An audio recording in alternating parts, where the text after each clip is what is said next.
Will be over when justice comes over and shine. Children are growing, creating a brand new design. It's time to pray for peace and love, and we hope it will last forever. As sure as stars above, our joys will come from healing over. And we will always say the time is time. It's time. We will start breaking across the poverty line. This time, it's time for us to change. From the selfish individuals we love, we've got to live names. All the blessings of love from over. This peace, searching for peace, peace and love. Yeah, yes.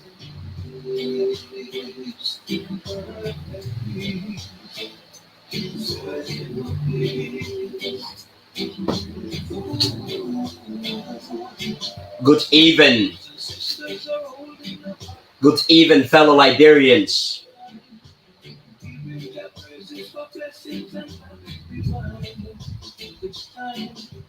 Good morning, whatever your geographical location may be.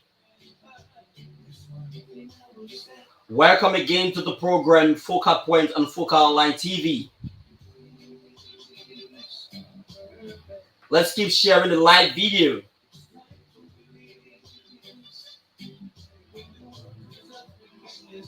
My name remains the same, K. Lyndon Toba.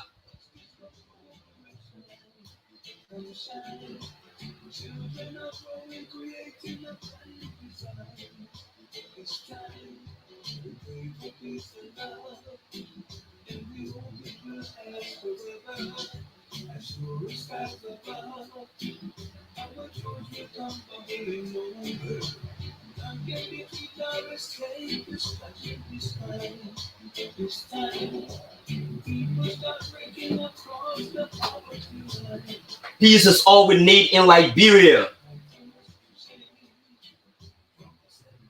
I do believe that peace is the drive to our nation's progress. Let's keep sharing the live video. A lot of new things to talk about.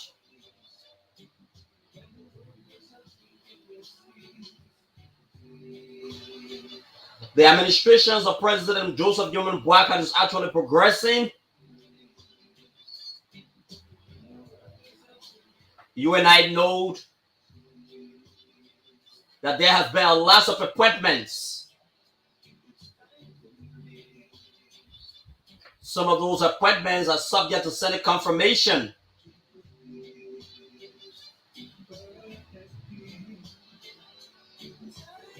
Some of those people who are appointed to strategic position, their appointments are subject to Senate confirmation. However, there is another side of the argument. Let's keep sharing the live video.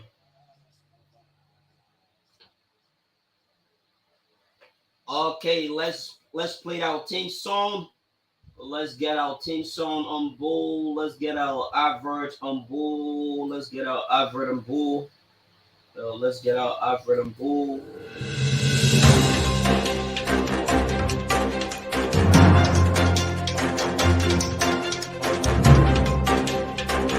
Hello guys, my name is K. Lyndon Toba. I'm your humble presenter of the program The Focal Point.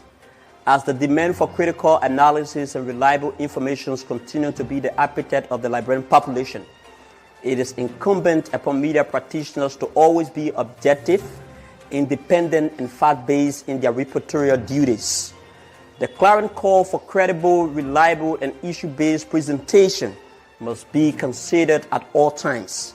In the wake of these functions and duty to service, it is only one show that stands tall among the rest. Focal Point a program where we scrutinize, examine, and cross-examine by allowing the audience participate by posting and calling and commenting on the subject under discussion. We bring the guests in studio, we quiz them, and analyze the issue. Once again, this is your regular Monday friend, K. Lyndon Togbat, on the FOCA Online TV.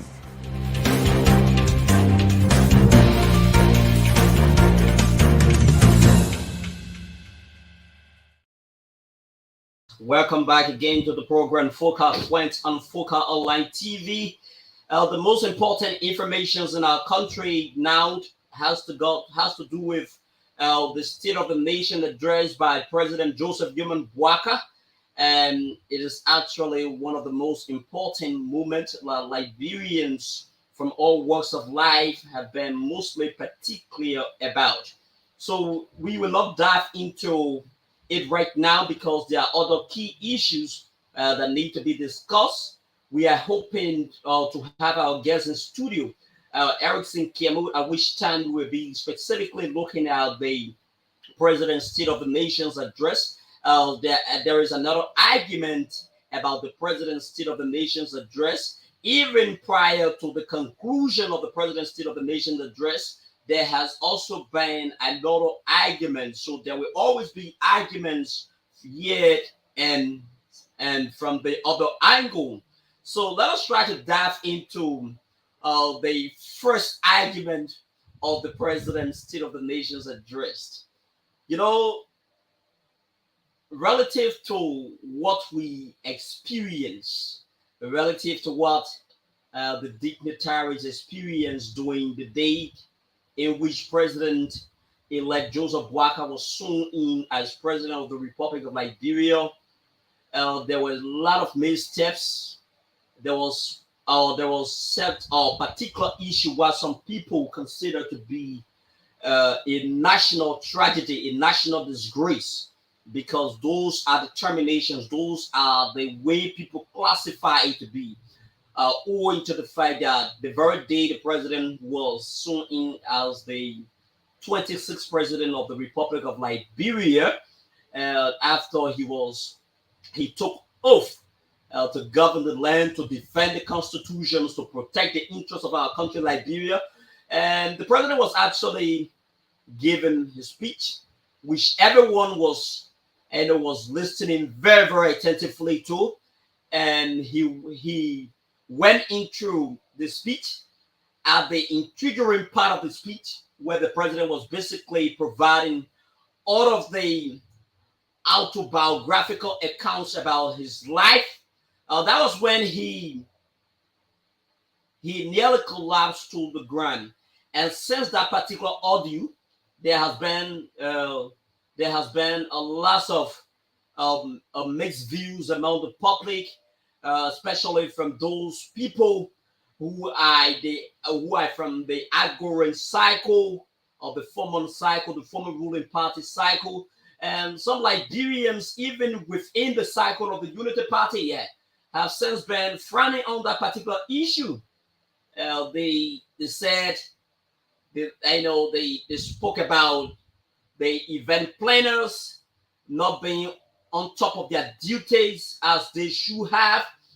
And another thing was that Miata family, the sister of Professor Heron Brahman family, provided a clarity with regards to how the process was going and some of those disappointment. But again, the most important thing here is that particular occasion was an occasion that the event planners, all those people who were tasked to play a major role at that particular event, they needed to be consistently reporting some of those hindrances, some of those things they consider to be a setback. But in the case of Miata family, who was tasked to chair or spearhead that particular affairs, she didn't speak out. So obviously, everybody in the country thought that everything was definitely moving the way it should have been. Everybody thought it was actually proceeding the way it should have been.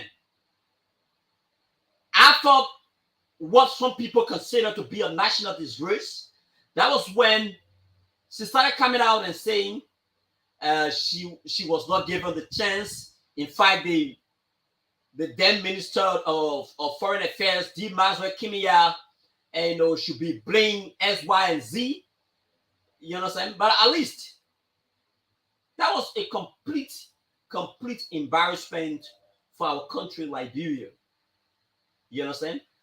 The place, not only the president, but a Liberian who traveled from the United States of America to witness this particular event. He had to lose his life after he fell off. According to reports we are getting, he was taken to the John F. Kennedy Hospital, and later on he was pronounced dead. He was pronounced dead. So since that particular ordeal, there are lots of arguments.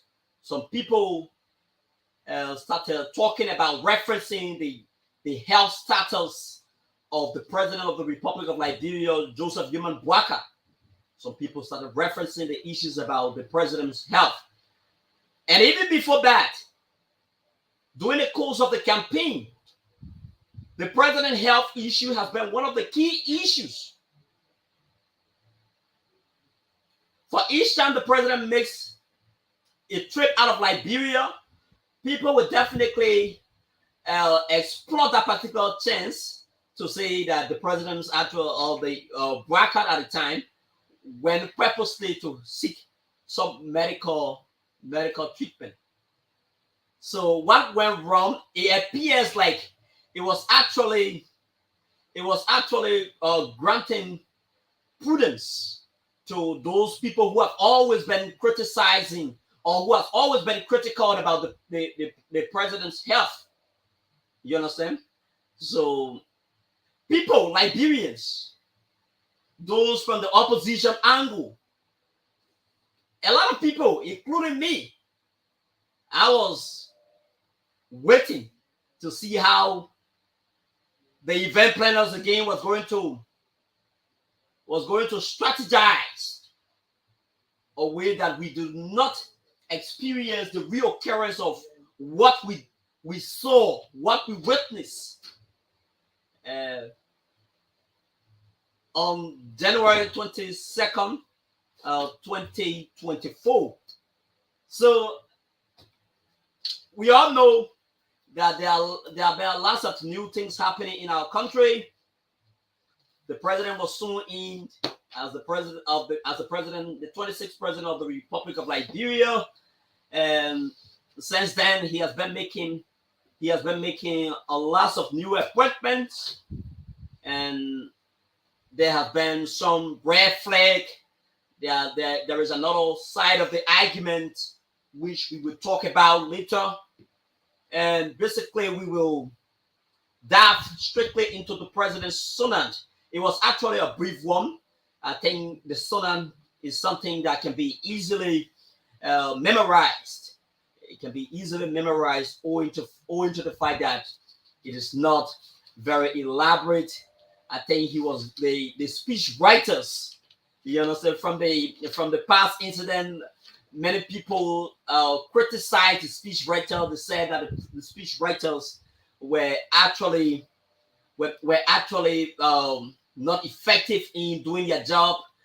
Looking at the president's age, you cannot give him an elaborate content of that particular speech. So there has been a lot of arguments. So while we were discussing, our guest Harrison Kemu has just walked into the studio.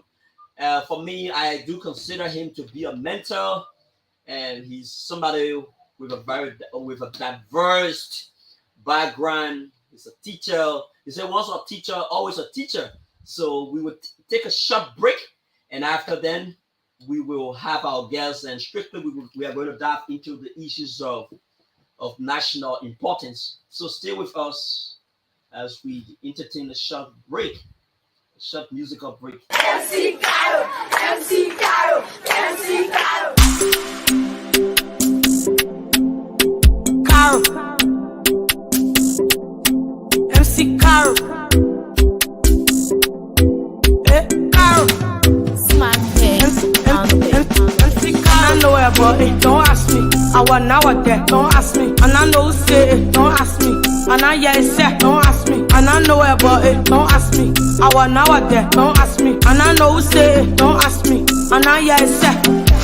My head, I just wanna run my head, I don't wanna check my balance. My head, I just wanna my head, I don't wanna check my balance. I just want to do my thing and I here for CCP. He said Caro, I said Jack can see something.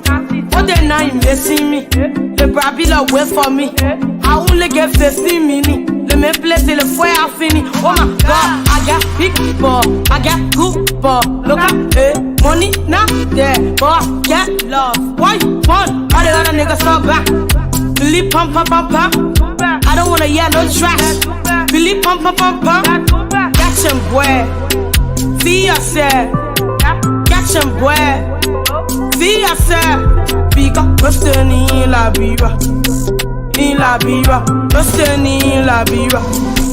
And I know about it, don't ask me. I want now or there, don't ask me. And I know say it, don't ask me. And I yeah it's set, don't ask me. And I know about it, don't ask me. I want now or there, don't ask me. And I know who said it, don't ask me. And I yeah it's set. My head, I just wanna run my head, I don't wanna check my balance. My head, I just wanna my head, I don't wanna check my balance. Me, I got money, my lip stay, yeah. And I got time for people issue, yeah. I don't wanna be in the crowd, no. I don't have time, I don't wanna know who you are, no. I can eat pepper color. I don't want a problem, Lord, bring my pepper color. I can eat pepper color. I don't want no trouble, Lord, bring my pepper color. Yo, and I won't kill myself, and I won't kill myself. Y'all leave me, let me enjoy myself, let me enjoy myself. I said, and I won't kill myself, and I won't kill myself. Y'all leave me, let me enjoy myself, let me enjoy myself. All let's over, and I know about it, don't ask me. I want now or there, don't ask me. And I know say it, don't ask me. And I yeah it's set, don't ask me. And I know about it, don't ask me. I want now or there, don't ask me. And I know say it, don't ask me. And I yeah it's set. My head, I just wanna run my head, I don't wanna check my balance. My head, I just wanna my head, I don't wanna check my balance. I just wanna I don't wanna check my balance. I just wanna Smack it on the beat.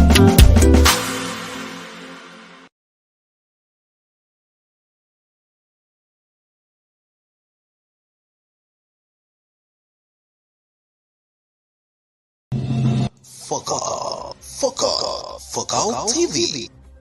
Bringing you innovation to broadcasting, news, views, comments, and analysis of issues happening in Liberia and the rest of the world. Fuck out TV. With check and balance, we break it as it unfolds. Fuck out TV. Bringing you face to face with newsmakers in town. Fuck out TV. The best online platform in broadcasting. Fuck out TV, located at Topo Village, Somalia Drive, Liberia. Be the part and experience the best in online broadcasting. Keep fuck off.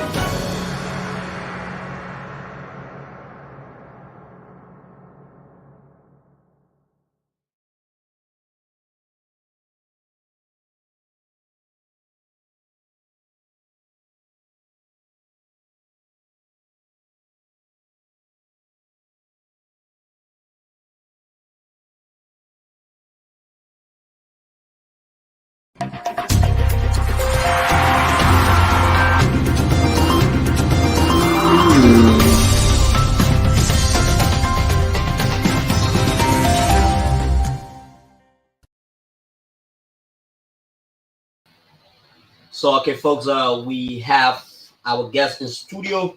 He is nobody else. He's not a stranger to this place. He considers this place to be a home to him.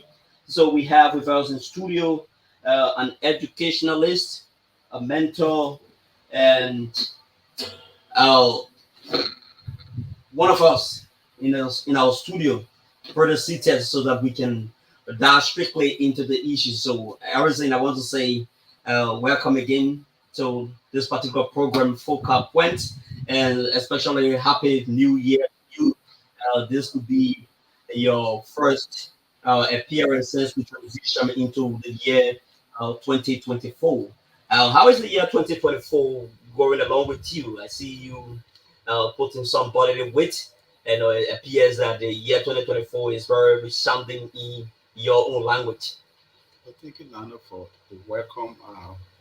I'm glad to be home, and as you may be aware, January is my birth month, so it's obvious that 2024 will start on a very good footing because January is the month of leaders, and a lot of great leaders are born in January. I'm having to be a Capricorn, so I think the year started on a very good footing, and we are in my birth month. So thank you very much for All the right, thank you. So, welcome again. Okay, let's dive into the issues. You have been some most of your analysis about the cross sections of governance under the we are led administrations has appeared to be extremely favorable to the new administrations that we have. Is there some observations that you have prior to the transitional process and even up to where we are? I didn't get it. You say Most of your analysis seems to favor this new administration. Prior to the transitional process, is there some observations that you have made over the period of time that you want us to talk about, or you want to share your experience to Liberians who are listening to you? yeah, obviously, there are a lot of observations that are going on at the moment. Mhm. As you may be aware now, there are few nominations coming out from the office of the president, and those names are basically are not at all in line with what we want for Liberia to become. You see a lot of young people and passing generation of people who have come with knowledge to help in the discourse.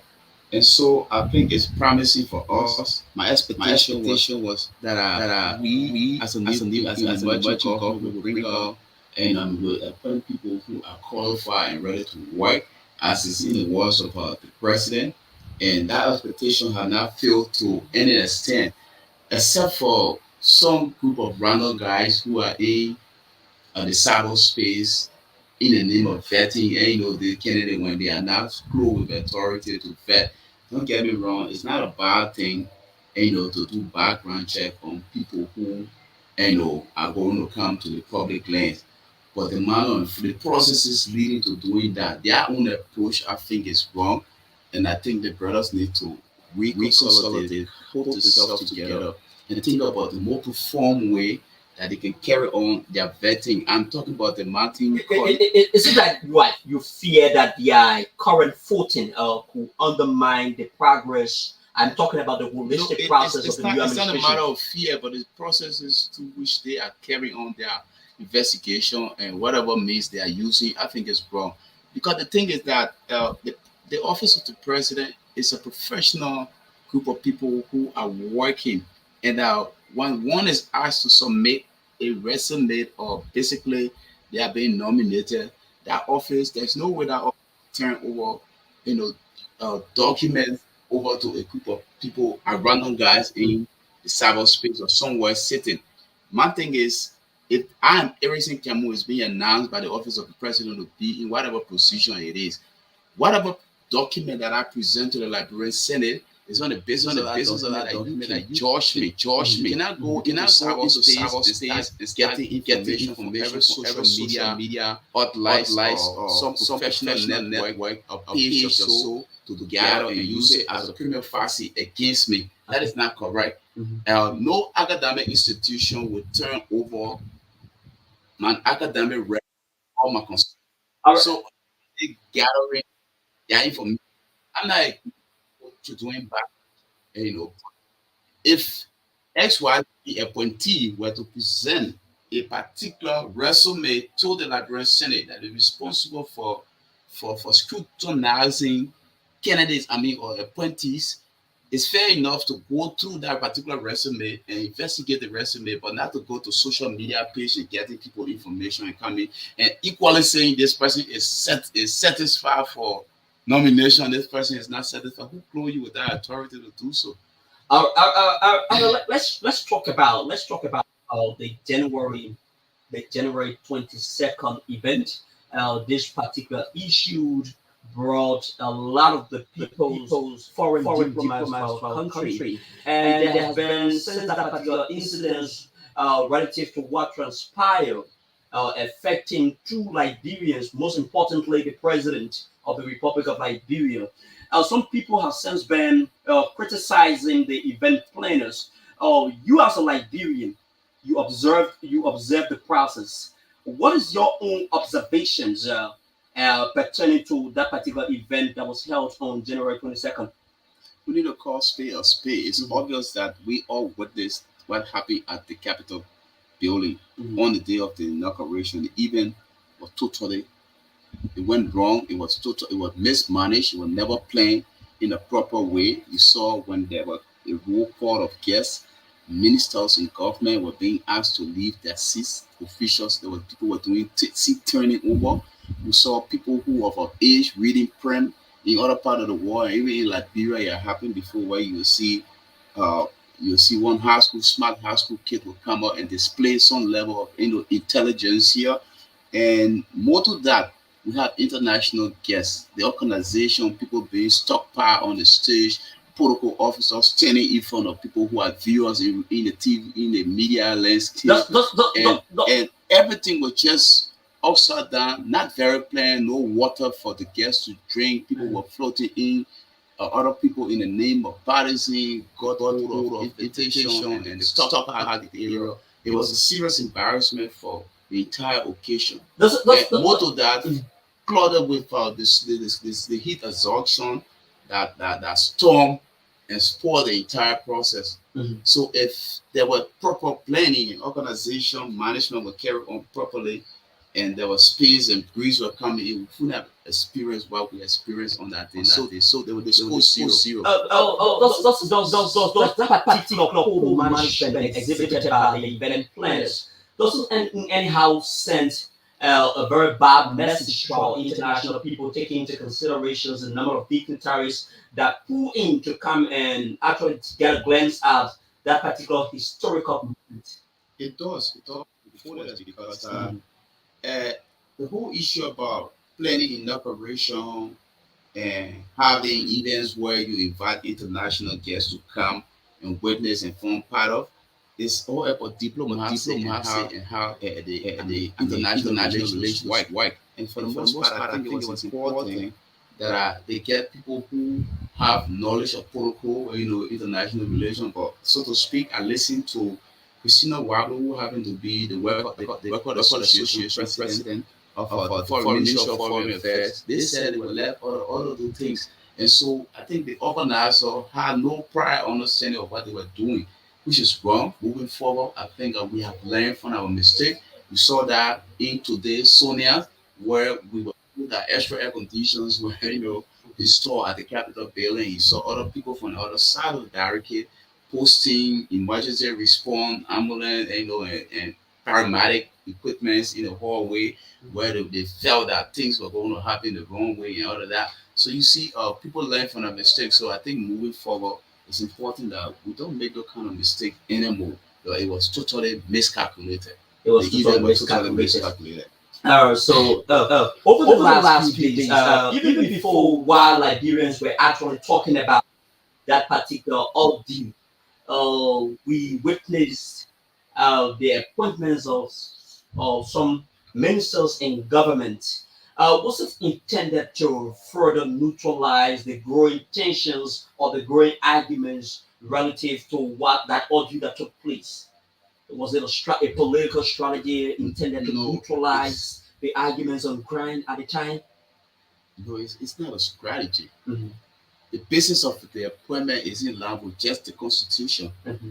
It is expected that at the inauguration, either during the inauguration speech or a day after, Mm-hmm. there should be far serious nomination carried out by the office of the president. Mm-hmm. And that those nominations will basically be people who will come and help the president to start the government, ruling, followed by further nominations. So that was just in line with the president's mandate, to institute a constitutional duty.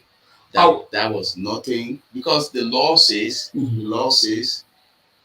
right after inauguration, there's a cease of function by previous appointees. And so the most senior civil servant in every land ministry and agency takes over. So that was just an effort to follow suit the law's implementation. That's all. Okay, That was nothing about what happened at the Capitol Residency there. Effort was made to make sure that things were on par. The inauguration was over. I would guess some of them with sympathetic minds stayed back and sympathize with the president and have further talks about what they wanted to do, what the government would be doing to help our country. Further, you saw the Ghanaian president. Yes, I saw the Ghanaian president. I saw the US Japanese delegations. The US envoy, the Japanese delegation, everybody that stood by, the Canadian Prime Minister, he sent his message of wish to the president, and that was just in line with what happened. Those are unforeseen circumstances. Heat is part of nature, and it affects people greatly in other parts of the world, and Liberia is no exception. When you plan poorly, that's what you get. So the organizer they embarrassed the process, but they were playing poorly in place to make sure that things are on par. And we got the words from the Ghanaian president as to how they want to help our country and every other diplomatic corps that visited during that event.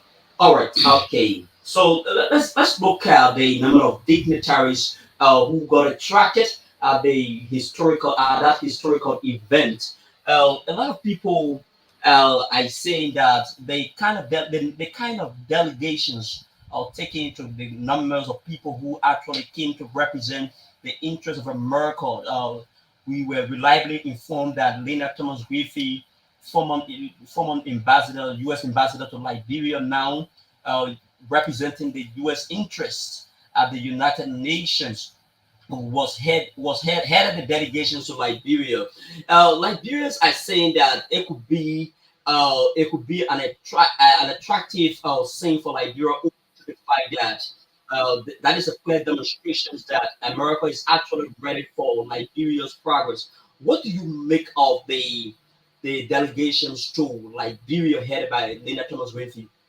I seen the word of the ambassador, Lena Thomas Griffey. She made mention that it is now telling that Liberians get involved deeply into private sector investment, because as you go back home to the United States of America, it's obvious that they are going to encourage their private sector to move to shift to Liberia to see how best they can now come and invest into our economy. That was a promising news for her. So in time past, you are aware that investment was a serious problem for us. That triggered unemployment portfolios because the private sector is not contributing to help move our economy. So if you now have the U.S. Special Representative to the United Nations making a brief promise to us that they are going to invest in the private sector and other of our programs, it is a plus for us. And you listen to the president. This is a lofty message coming from then intended to impress the new administration about Liberia. Some could argue that it is also attached to responsibilities that from the current administration is definitely adhere to. What does this actually mean for our country and our economy, especially at this point in time where lots of Liberians are unemployed?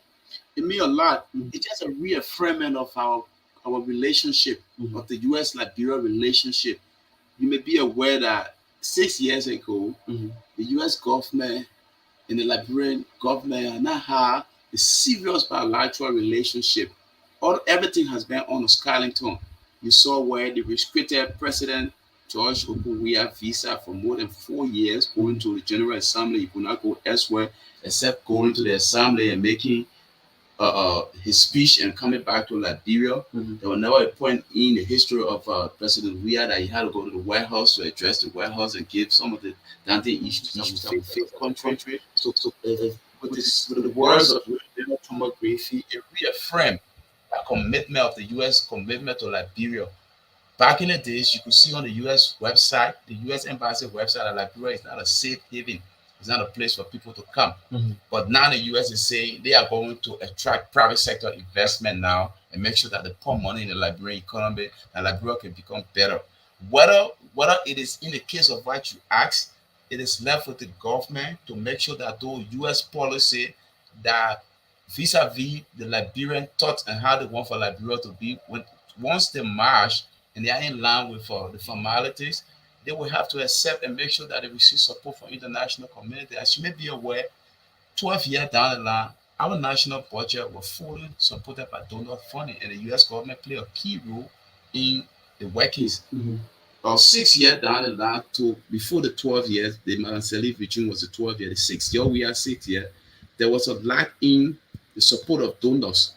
And today, at the Sonia, you heard the president naming 13 different international bodies, countries and international organizations that have reaffirmed their commitment to the workings of Liberia. So it's a plus for us. So if the U.S. is part of those 13 nations and international organizations, it's a welcoming story for Liberia. It means that we'll never have a time in our history where we'll be owning our civil servant for 3 months. We'll not have the time in our history where we'll have to go to our budget, our recurrent expenditure, and say we're going to reduce it, but we're going to incorporate partisan into our system to increase the minimum, the wage bill to the fullest. It means we'll have a balanced approach and we'll have a value addition added to all of what we want to do. A value addition is added to all what we want to do. So let's talk about the nominations over the last few days. Under the administrations of President Joseph Yomi Boakai, there has been a lot of new appointments, and talking about taking into consideration the first appointment that was earlier made. We saw the likes of Gweman Kamara and a lot of old faces under the Ellen Johnson Sirleaf era. Is it that Joseph Boakai is using the Ellen Johnson Sirleaf narrative to actually be able to pave the way for what many people may consider to be a cataclysm of economic activities in our country? To listen to the president just saying, live Liberia, think Liberia, and love Liberia. Ellen Johnson Sirleaf, President Ellen Johnson Sirleaf was the standard bearer and president of Liberia. She was the standard bearer of the United Party. The United Party has a manifesto. That manifesto has never changed. Ambassador Joseph Yomi Boakai is also the standard bearer and the president of the Republic of Liberia for United Party. All of the members that are being named, those are qualified Liberian, more like United Partisans who play major roles in the party and have contributed to the growth of Liberia. On the other side of the argument, like Liberians are saying, those people serve in those capacities. Many of them serve in those capacities, and obviously there were some issues, some administrative issues they have with those people. There never been a name called that has serious administrative issue that led, ranging from corruption to ineptitude. There never been a name called that you can point out and say this person was charged with corruption. So far, the name is taking his own time to roll up. And as a roll up, those are people with impeccable records who have served the states before. The last finance minister we had in this country prior to the coming of Samuel Tuah was Gweman Kamara. And he has a record of delivering fully at the level of the Ministry of Finance and Development Planning. So I don't know who they are talking about at the moment, because if you look at the press secretary, a very young, eloquent young lady, Kula Fofana, if you look at her role or program to make sure that she's going to navigate the media landscape with ease, because she has some formality of programs that even the journalists that will be visiting the executive mansion, they are all embracing across the country. Listen to the Comrade Minister Destiny. He's very elegant and bring to the disco a new modern approach to commerce and trade and tourism in our country. talking about value addition to products on the product market. There are some small skills sellers who don't realize that their products need and they can be taken to a center where they can buy it from them, and they will have a trade route of always making huge profit and increasing their sales at a particular level. That is value added addition that he's talking about right there. So if you have people with reservoir of knowledge, understanding of the social dynamics of the states, and how you can introduce innovation and through technology to improve your state. The man is talking about registering petty businesses and businesses and making Liberia cashless. Is something that is welcoming. All of the regions around here in West Africa, they are practically becoming cashless. We save the long value of the money. You will not have mutilated nose flying in our country. You will have people saving money in the bank and doing automated transaction through mobile money and e-wallet and everything that is relating to transaction. Cashless economy. Those are people that you need to work with because they have the understanding of the social dynamics. You saw a minister of foreign affairs that is designated with 20 years of experience in the diplomatic corps. We're looking for someone who can move, and she already have friends in the various areas. Everybody that I was being needed, they have not come with a steam on them. Okay. A few days ago, there is this arguments about a particular list of nominees who were scheduled to go for Senate confirmation. We saw the likes of Massaquet, who was earlier appointed to the position as Minister of Justice. However, when people started to scrutinize the list, the party people came out and said it was not authentic. However, we saw the same list rolling, with the exceptions of the justice ministers, which was replaced by Cooper Crow. And right after Cooper Crow, there has been a lot of arguments about Cooper Crow on ethical stance. Front Page Africa on today wrote an article called criminal nominee for justice minister, and they conducted an entire investigation. We witnessed that similar situations regarding on George Weah era, on the former president era, George Manuel Weah era. And George Weah made a nomination, but he had to recall that particular nomination due to some ethical issue. How do you view the Cooper Crow saga? So, as you may be aware, Councillor Crow have come with long years of experience in a particular field.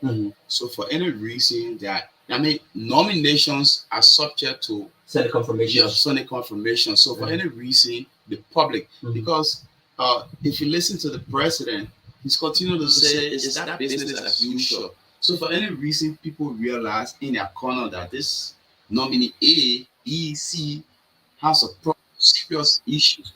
Bring it to the desk. One of the means you can throw the searchlight is by using the library to provide the information. Once they find out that those information are glaring, like you stated during the President's Weah administration, we saw the recall the designated justice minister on grounds that he took his client, right? Yeah. So that particular person was recalled. What's his name? Johnson or who? Councillor. Yeah, you were recalled. So it's similarly it will be done because these are precedents, and precedents are are meant to be obeyed in legal perspective. So it's obvious that those same things will happen. I have now had any even come across any. But do you in any house suspect the nominations for the position of justice minister to be influenced mostly from a major political ally like Tim Johnson's and a Vice President Jeremiah Coon? If it's the case, not taking into consideration, there is, we're talking about United Party Alliance. So alliance basically speaks of other political network that came together to support a single cause. So for any reason, there is a nomination from a particular side based on interest.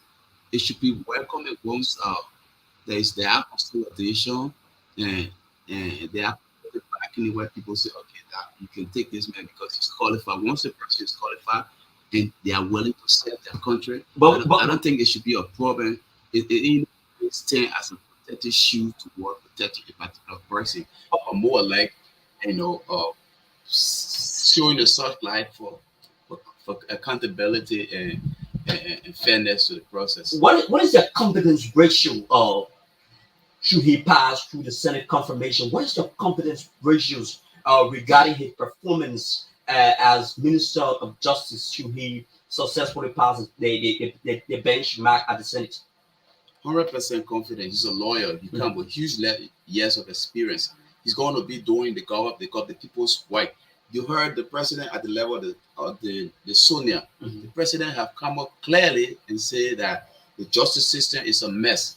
And one of the ways in which they can restore the mess is to to give a financial breakthrough by pumping more money in the justice system, because what he considered as justice is for the rich and the poor. They are the ones suffering mainly. That's why he just did it. So I think if you have a justice minister who work in the interests of the states and make sure that the justice system is agreed, making sure that justice is being expanded across the country fairly, regardless of who is a partisan, who is not a partisan. Do you see Mr. Crowd working in that direction? Yeah, sure. He has to do so. It's a primary duty and mandate to do so as Justice Minister of the state. Okay. To work in the interest of the government. So if he's not doing so, Mr. President will have the understanding of the social dynamics, which have to change and put somebody who is doing so. But for now, he needs the benefit of the doubt. He needs the benefit of the doubt. Okay, let's transition over specifically to the President's Sunan, the first Sunan on President Joseph Newman Boakai. There were actually a lot of speculations. Some people earlier advised that the president should have a brief content of the Sunan message on today. Some people feared that he was going to exert public experience during the course of the inaugural address. But overall, what is your grading with regards to those who were entrusted to manage the early preparations efforts of today's activity? When I started the conversation, I said people normally learn from their mistakes, and do you think that was the same breed of people who were earlier trusted, who were again trusted again? At the level of the legislature, where the president is going to address, is in the confine of the chairman of the executive to make sure that everything is intact. Yeah. So at that level, I think it was excellent. The stage was presented on social media earlier during the day. We saw the stage. We were told that extra air conditions were being placed over there and things. Mind you, at my age, Joseph Boakai is far more older than me, so we don't have the same energy.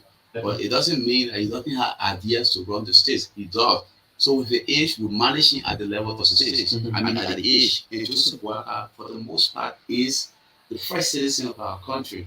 He deserves all necessary VIP treatment to make sure that his life is secure to be able to run the state. And I think that's why I was carried out. So if someone come on social media and say, "Oh, the poor extra air condition," yes, it's the president of the Republic of Liberia that is going to speak at that occasion. So he needs all the necessary protection that will help him to grace the occasion. Is it that having Joseph Boakai as the president for the next 6 years is going to cause a lot of things to have all of those activities to keep the president very proactive and so if it is the key in discharge that will protect the discharging of responsibility, so be it. It should be provided because he's the president. He should be protected at all costs to make sure that he delivers. So that's the case. There's no big deal about anything that was carried out. At least today, the Sonia were presented to us. Everything that was said, there was a serious recommendation that were made forth. There were bills that the president spoke of, and then he mentioned that those bills need to be reintroduced and reinforced. We heard about the Ministry of Internal Affairs turning into the Local Government Administration Act. There's a bill that was already sent to the Liberian to the House, and he's asking that it should look into it and make sure that there be a transition for internal affairs ministry to local government that would constitute a whole lot of the local government working, decentralization, dilution, and everything that requires local government taking into consideration, incorporating Zanzakawa and the activities into how the internal affairs work to make sure that the government is being decentralized across the country. That is important as well. And then he also spoke about reintroducing the fiscal rule for travels and investment internally. So I would allow you to interesting thing. Prior to the president's State of the Nation address, a lot of Nigerians were actually predicting in their minds that obviously the president was going to release some executive order, especially owing to the fact that he has said very critical about the fight against corruption. Did he capture that in his sooner? Because I was actually I was actually in the middle of other responsibilities preparing for the show, so I wasn't particular about the content of the president's State of the Nation address. So he spoke about corruption. He talked about rebuilding our institution, and we should guide people. Yeah, specifically, I want us to dive into what are the models he presented to the Liberian people in the wake of tackling what Liberians consider to be a cancer that is eating the fabric of our society, corruption. Oh, yeah, he spoke, like I said, he spoke about corruption. He said we should rebuild our institution by guiding people interest. People interest ranging from the common man and guiding at the level of the court. When a person owns a land and the land is rightfully for that person, another person should not come with a huge sum of money and claim the land in the name of being rich and the person is poor. So if you guide people interest, he also spoke the models that were set was to make financial approaches, to the justice system. He believed that little money is being pumped into the justice system that allow our judges and people who are over the system to be very corrupt. So when you invest money into the system and they are being paid adequately and they are getting everything they want, their incentives, he believed that justice will be dispensed across the country. So those are the models. Those are the models that he introduced. He also spoke about a lot of things. He spoke about education. He spoke about one of the net men of our state, drugs. Okay, that is where I was actually about to take you to, because I overheard him declaring drugs a national health emergency. Yeah, sure. What does it mean? What does it mean when the president of the Republic of Liberia declares drugs as a national health emergency? Does it in any way add more cooperativeness to those key actors who are operating in the health cycle? It does. It does to the fullest. It also encourage investment in that particular cycle where people who are involved in the psychosocial counseling to get involved more, and money should be pumped there because he said the drugs pandemic is a national emergency. Especially he made mention of the use of kush in our country. Yeah, kush has been one of the prevailing substances. So if you watch, there were two fundamental debates that were carried on by the Unity Party during the campaign. The issue of corruption and drugs. So it's important now that the president has captured that in the Sonia on health. And he talked about a regional diversion of the health sector that they will build diagnosis, regional diagnosis that you no longer have to come from River G, Grand Crew to Morinfield before you can do an X-ray scan or some scan on your body. Got to know that you have some level of sickness in your body. Speaking about drug situations, and to a greater extent, the Unity Party, when they were actually canvassing, they spoke relatively to that drugs issues. Both of their campaign messages were tailored around that drugs issues. So obviously, Liberians are actually looking up to them to see what are the models, what are the modalities they are going to work to tackle the drugs pandemic. Today, we saw the president's capture it in his Sunan, which is the first one. And he even made a commitment that his vice president, including him, will go and present themselves to the requisite authority to conduct a drugs testing. What does that message signify, and to a greater extent, what does it solidify in the fight against drug?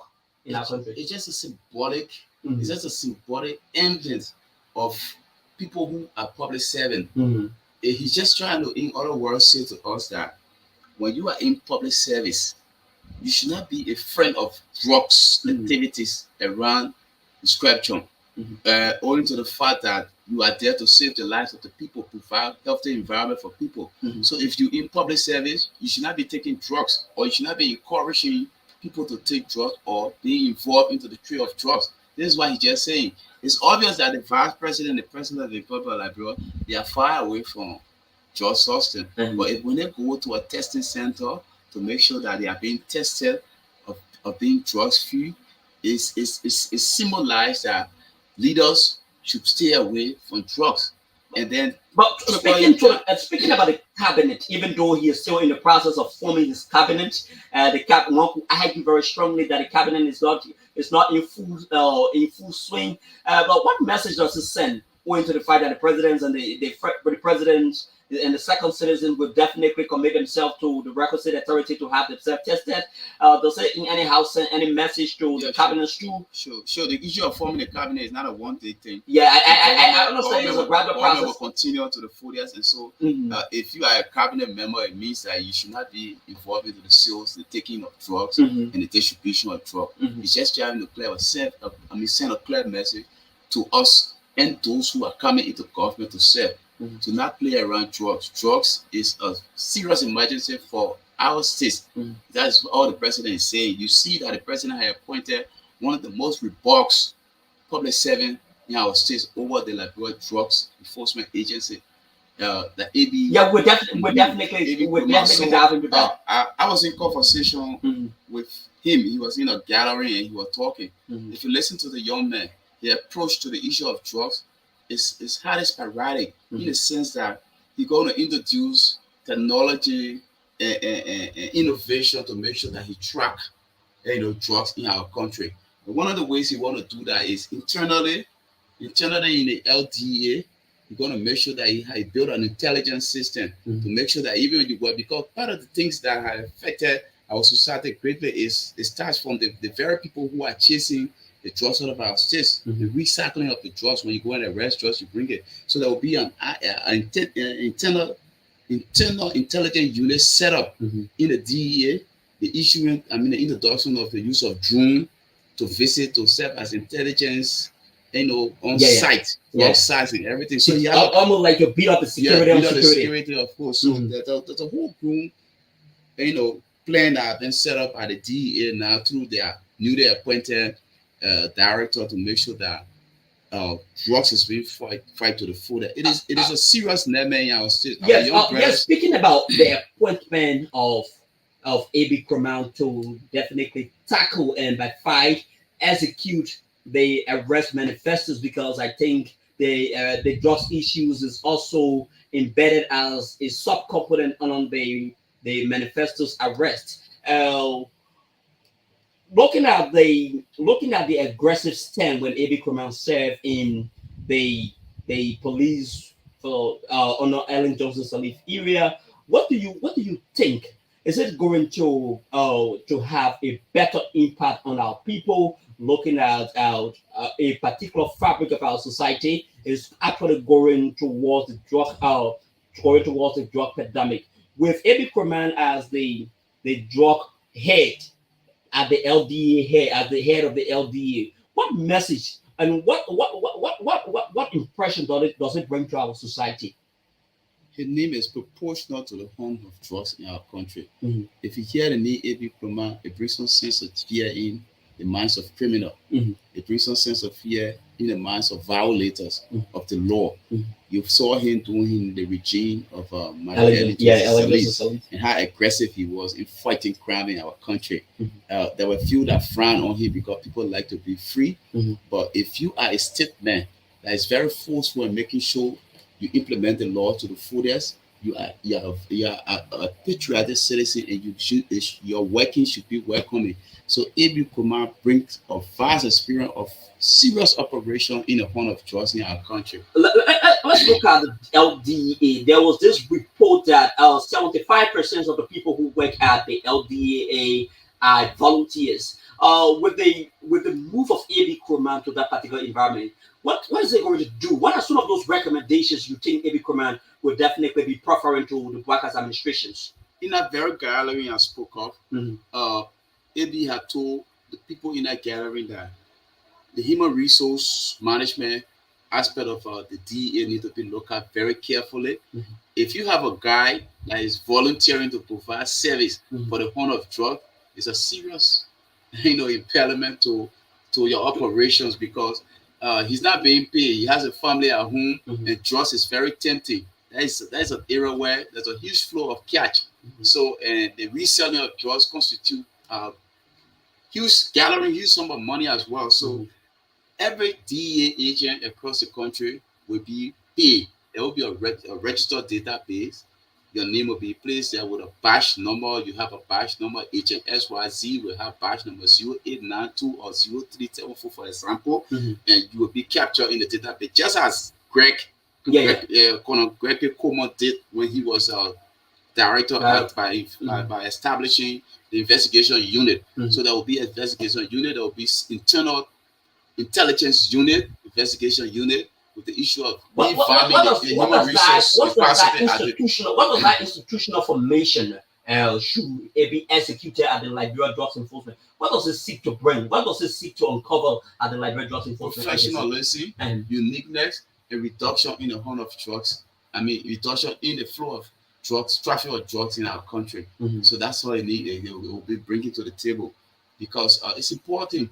If you don't do that, you'll still have, because AB is just one person Mhm. being sent there. There's already a hierarchy, a network of people who are there, a syndicate who wants to make sure that they enrich themselves. So when all of these good things have been put in place, you have no excuse to be recycling drugs across the country.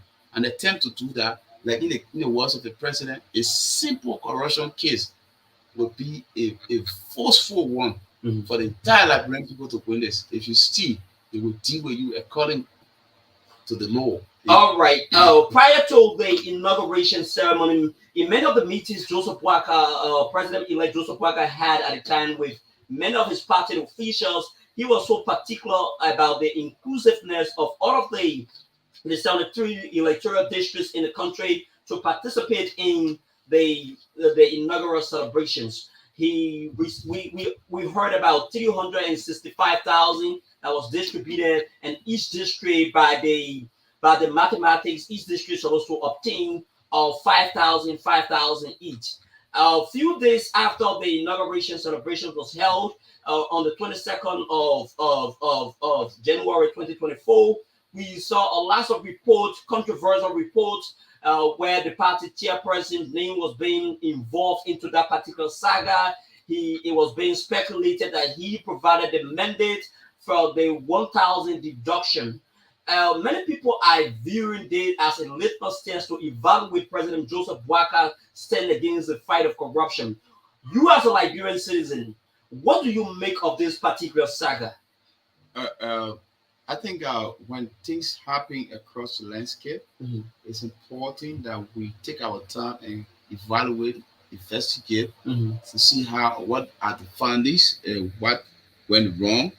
And so, having gone through the process of doing that, I listened to the chairman, and he said when the money were nice, there was a second plot from all of the district coordinators from across the country Mhm. that there should be a reduction in the money from 500 to 400, and $1,000 that you spoke of be used for the renting of district headquarters Mhm. across the country. Each district will have their own headquarters, maybe pay the rent towards that headquarters or so to maintain, to have a continuity of the workings of Unity Party in all of the district across Monserrado. Mhm. So if that idea was brought forth, I think it's welcoming. The only problem we should have at the moment is that whether the money that was reserved is or was being used for its internal purpose. So So, moving forward, we Mhm. will look forward seeing, because it was announced by the chairman. Mhm. Yeah, I agree. The money was, subtracted from the initial 5,000, now leaving 4,000 for celebration. Mhm. Another question is whether celebrations were being held various areas or so. So when we have people coming out to say that celebration was never held in a particular place, that is questionable. Those who are responsible to host those celebrations, they should come to the public land and explain why celebration was not held. But with the issue of the 1,000, we are yet to see party headquarters being maintained in those various areas. So that is important to maintain the structure because you got to keep the spirit. You have to keep the place lively. Spirit running, yeah, sure. So it's where we are. So let's take our time to approach these things because I know there are a lot of excitement across the country. There are a lot of eagerness because like I said, one of the pillars on which we won the election was on the basis of accountability and corruption was key in it. If you hear 5,000 being reduced to 4,000, you now become eager to know what went wrong with the money. But the mere fact that the chairman came out and said his word, and none of the coordinators have come out and provided rebuttal to his word, is welcoming. But what is the confidence? Is it that because the interview you were speaking about, I actually listened to the chairman when he was being quizzed on the Spoon Network by several other panelists who normally sit on the Spoon Network. He spoke. He provided that those ideas about the reductions of the 1,000 was actually a recommendations from some of the people who the alliance member. Those were the recommendations. Well, do you have a confidence that if those reports are being submitted and someone is found culpable of involved in malpractices, what do you think? What could be the requisite? What do you think could be the aftermath of those of the decisions from the chairman? If that's the case, I think those people involved, including the chairman, should give peace a chance. They should give a way to, because one of the reasons why we want to change this country is on the basis of corruption. So if your chairman is involved into that and it went wrong, and the investigation comes forth, and the chairman is found into corruption or financial malpractice or whatever it is, the chairman should relinquish his post as chairman of the party, as well as those people should be getting rid of. Because the important thing is that the sole purpose of the money was for celebration. If you came up with a wise idea and say, let's keep 1,000 and rent a particular building for continuity of our party functionaries, it's important. We welcome that. Or the money should be used for that particular purpose. All right. One last question before we will ask the audience to participate. One last questions. During the course of this President's Sunan, during the course of the President's inaugural speech, one thing that I capture so much is about the court, a clarion call for the establishment of war and economic crime code, talking about conducting a feasibility studies to evaluate the opinions from Liberians on what they make, and after that feasibility studies is conducted, he will definitely present it to the legislature for them to have a say.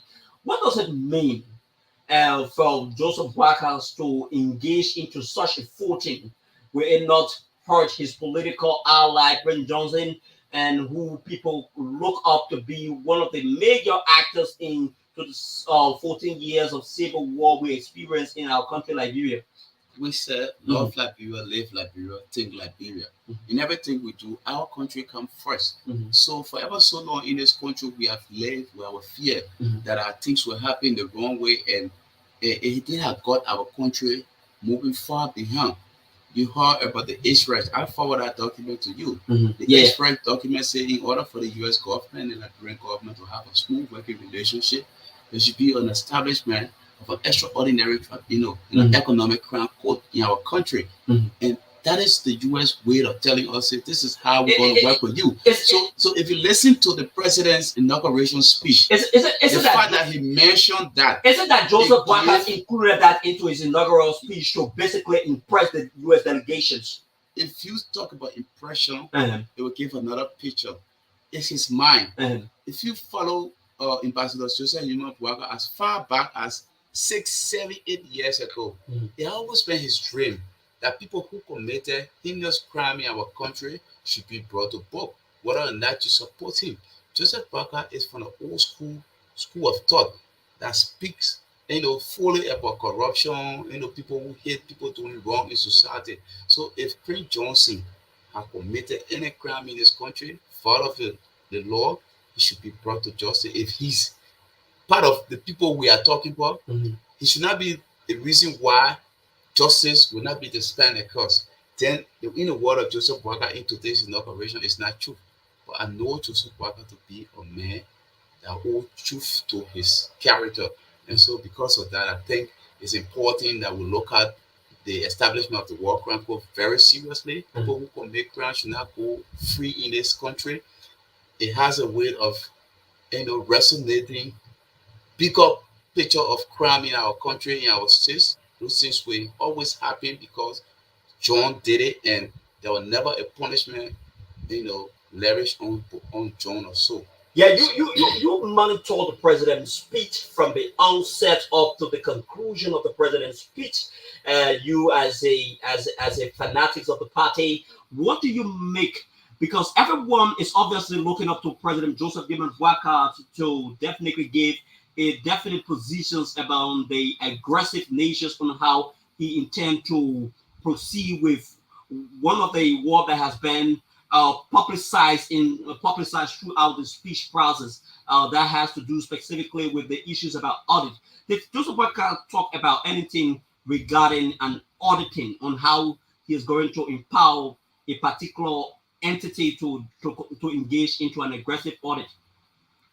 If you listen to the president in time past after his election, he said he was going to get involved international body as to avoid witch hunting. Today, is it not going to drag the process? Today, similar message was being passed forth. There are institutions in our country that are responsible for basic audit of our state resources and everything that relates to the withholding of trust in our states. So, against that backdrop, they are going to start the work immediately as they see equipment in the various areas of work to make sure that the right thing is being covered, especially the 6 year under review. They will look into it and try to further deep into corruption cases in our country. So it was clear when the president spoke about corruption.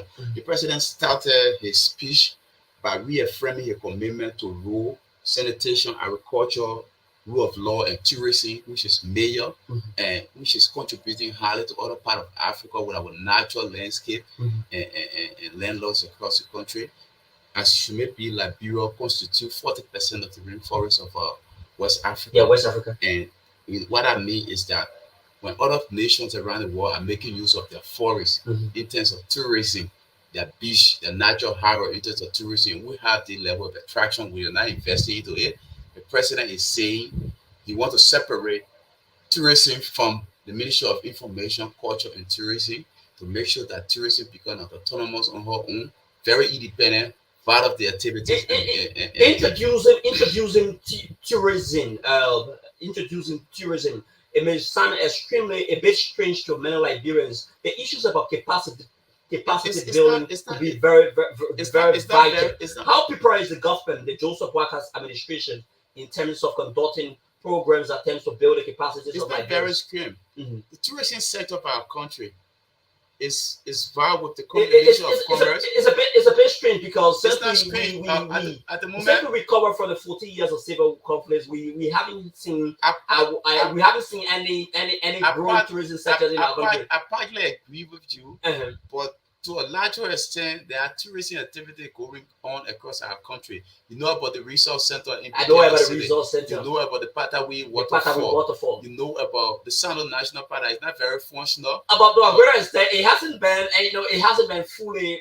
Sure. Yeah. So if government is involved, what happened to the tourism industry is that it's a whole breach of commerce where it involves trade and everything, where people come and reside in your country and because of the love of nature. So it is a sector. It is a sector that is involved with private sector. Does it have a prospect on employment, the economic status of our country? Sure. What the first thing it does is that it provides employment opportunities for people, because when you have a resource center, when you have a research area, when you have an area where people go to exchange nature, you will have park rangers, you will have people cooking, you will have people driving, because you have the go-kart that people drive, the bus that leads there, you have the forest ranger or the cover guy and you have the beach or those who swim and save people and things. That is a full-grown employment.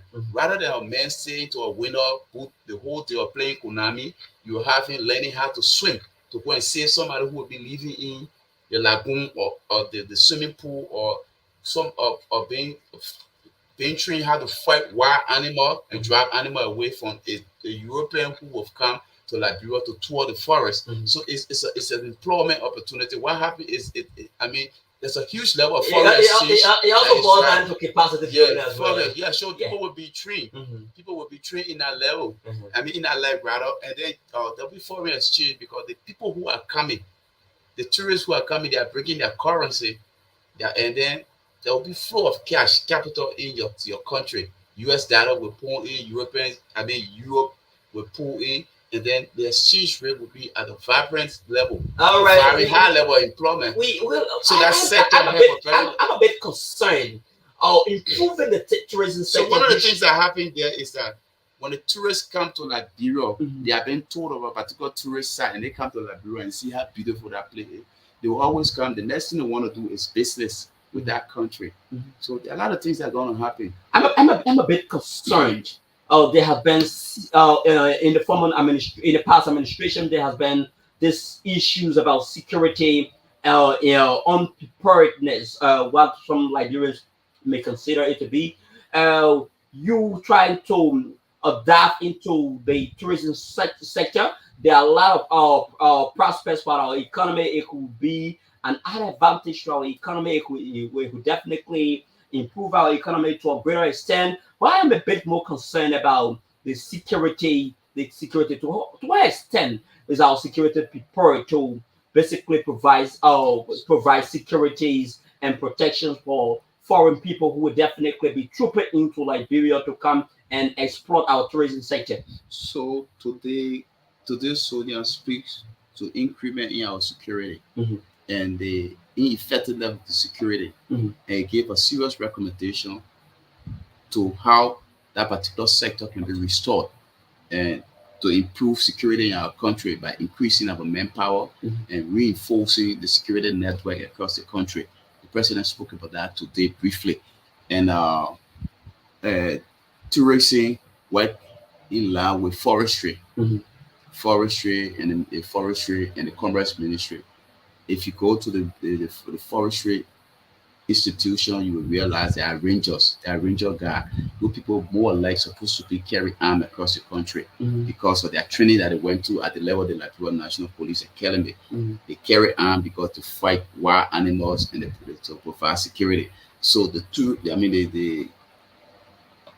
forestry organization will help inland provide security.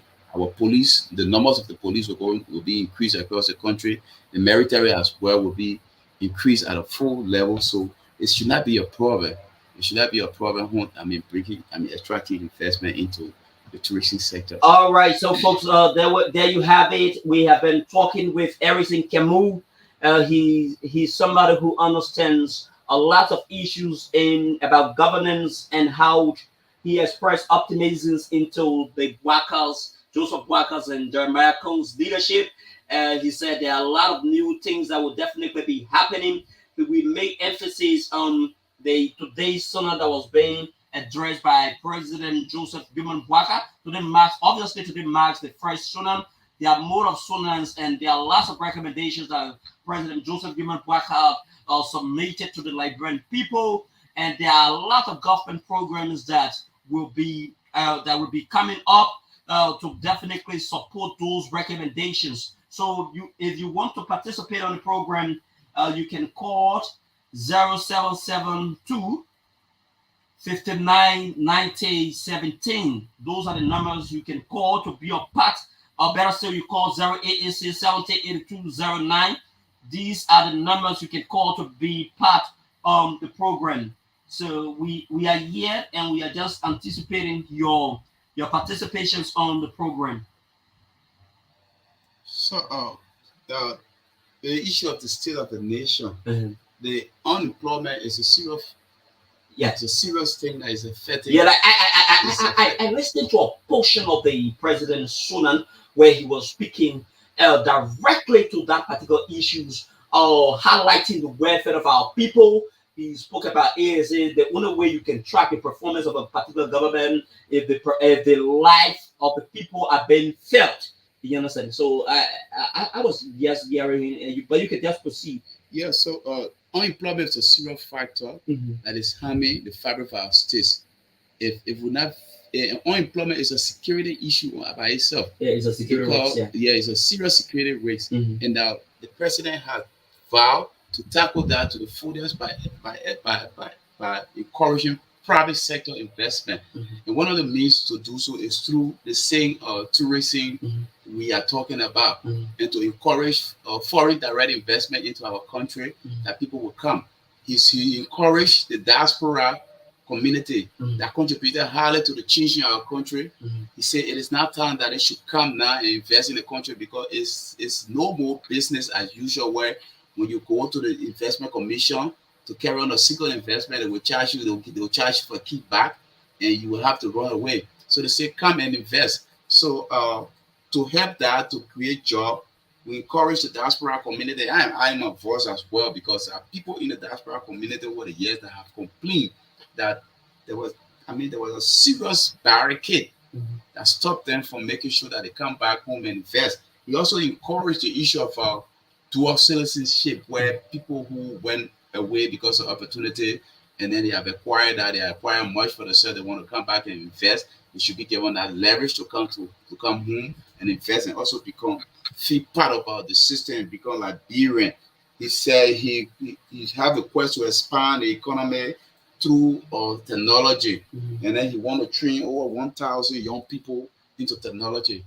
Technology is a whole brand that is taking over the entire world, and so if we are involved in the technology, and you got over 10,000 people being trained into automated system, getting involved in the AI approaches across the country, it will be a better place for us to live. Our government will be optimizing our activities, government functionaries across the states. Liberia will be a better place. He's talking about the stock and public debt, and that is 1.33 million, and that we need to look at very seriously and make sure we get rid of our public debts, and reintroduce the fiscal rules for travel and investment. There's a fiscal rule for travel and investment that involves the NTA, the Ministry of Transport, and how they can put on new strategies. NTA can get involved in the redistribution of the buses across the state for senior citizens, for the citizens to be able to reach a particular point.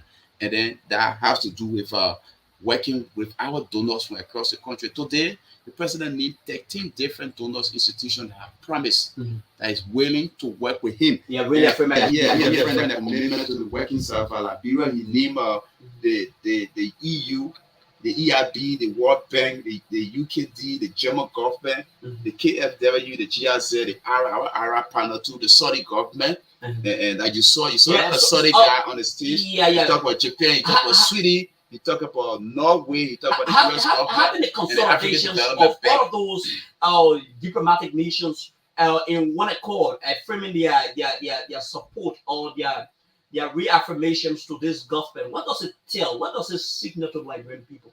The Liberia is going to get on his footing, because as you may be aware, just to make things a reality, you just saw the Japanese, delegates signing a contract to start the road from the Gibraltar Bridge. Yeah, the Gibraltar Bridge. I heard the president mentioned that today. So when that road is, for a very long time, and a serious traffic jam on that because of the bad, road conditions. So if we have that road being rehabilitated, and another thing I look at, I overheard the president was discussing about the full lane.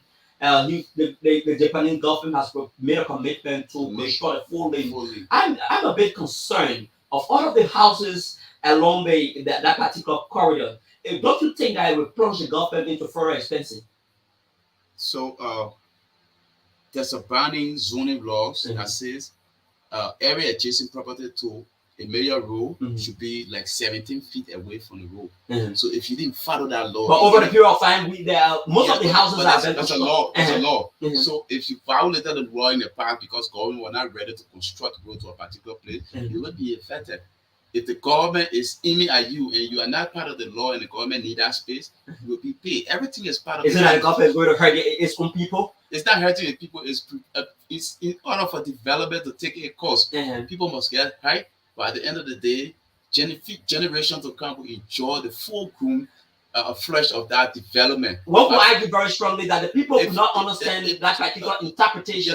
So if you go to Ghana today, similar Jerry Rowland when he took over the state, when he wanted to make Accra a southern state where you and I would go for vacation and visit the Achimota Mall and the Ghana Mall and have fun. When they wanted to make it a full-grown city, there were citizens in that country who cried bitterly and felt that he was doing the wrong thing. He wanted to take their land from them. He wanted to, infringe on that right. But at the end of the day, Ghana is one of the places that you want to go in Africa today. People come from the US and stop Ghana and have fun.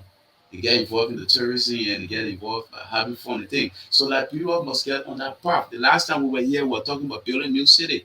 So if we have to build our new city and expand on our infrastructure development and our network, we got to go through all of these sacrifices. If it requires for us to pay people off to leave that spot, we will pay them because we need a 4-lane road. We live in a modern world now where we should be having 4-lane roads in our city with street sign, less traffic sign all over the place, and we experience, the true meaning of living in a city. So what if the Japanese government is saying we lay the road all down? It's a one way to go to town. We got another bridge for the UNU area, the UNU, the end of the UNU building. Yeah, you can cross another bridge.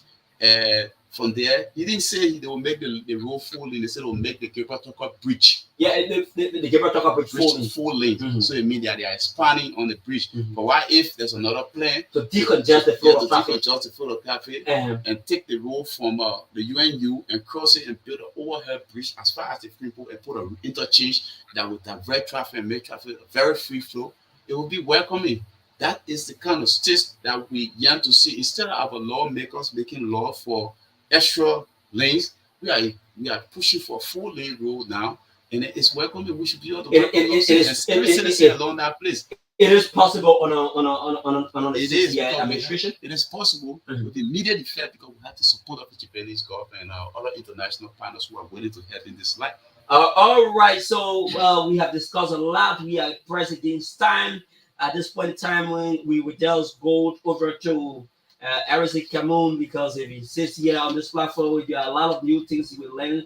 You will learn from Nigerians who are listening. Will definitely learn a lot of new things. So at this point in time, we'll just go over to Mr. Cameron for a party comment, and perhaps we can schedule another interactions at which time he would definitely be looking at the possibilities of what could be the definite positions of the Joseph Parker's administrations within its 100 days administrations, because most Liberians are mostly particular about what the president is going to do, because he made a commitment that he would definitely make the role pliable, all of the major rules pliable in the course of 100 days time. So Liberians are very keen about that particular statement. So we will definitely invite him another time for us to have a clear conversations regarding that particular issue. So Mr. Cameron, it's been turned over to you.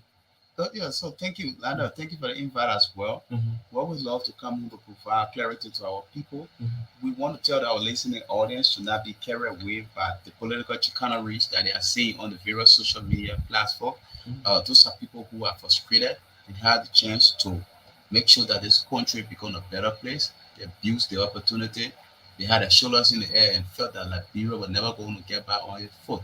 This administration, the key knows in making sure that Liberia become a better place. That is why you are seeing all of the good plans, as in the words of the president this evening. And so moving forward, you should be patient, like the lady Kula Fofana said. Any list coming from her or the executive marshal is realistic. Any other thing you see is just political chicanery. These are propaganda lists that have been sent for. So look forward for your leaders. They are going to bring elegant, young, promising, and even older Liberians who have decades of experience to make sure we move the thing and get it going. So we will institute the areas to the fullest, the arrests to the fullest, and make sure that Liberia will become a better place. That is being seen in our workings, the amount of professionals that are being appointed to national government and our approaches to things. we're going to use the policy that is right to make sure that Liberia become a better place. Thank you very much, and thank you for the invite. I love to come here as always. All right. Thank you, Mr. Kemu. So at this point in time, this is how we call it a day. Thanks to everyone for participating on this particular program. My name is Ken Lind October. Tomorrow I will be back here with another fascinating edition of the program again.